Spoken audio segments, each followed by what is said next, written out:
I accidentally came across a discussion in a forum about whether these nozzle gels actually worked. Some folks said that yes, they do work, and some said no, they don't.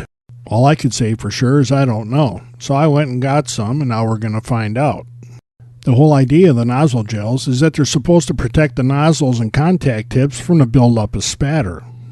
If I'm not paying attention to my arc length, I can make a lot of spatter, so I was kind of interested to see if this stuff would work. This is the Lincoln Nozzle Gel, and it looks kind of like blue wax.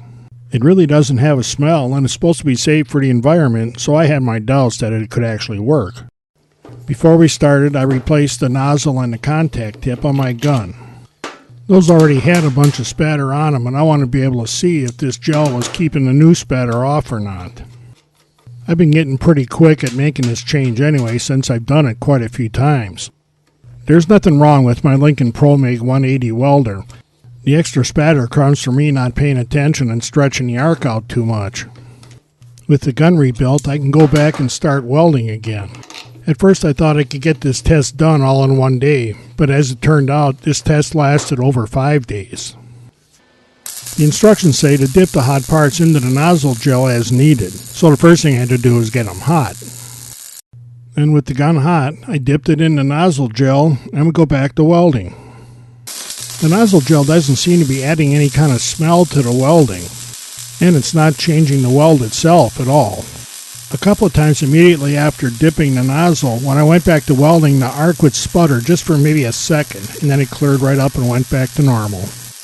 Over the 5 days of this testing, I found myself dipping the nozzle about every 15 minutes. I just pushed the nozzle down into the nozzle gel and then go right back to welding.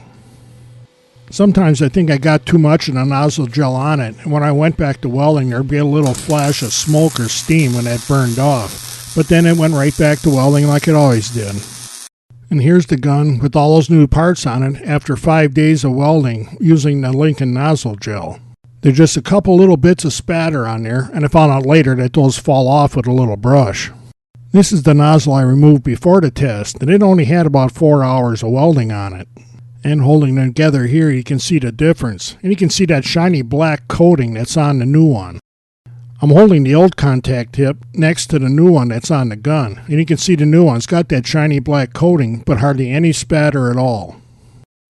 I can't explain how it works, but the Lincoln Nozzle Gel does seem to work very well. In my shop, it's more than tripled the lifetime of my contact tips and nozzles. And I suspect somebody that's better at keeping the right arc length, it can go even longer yet.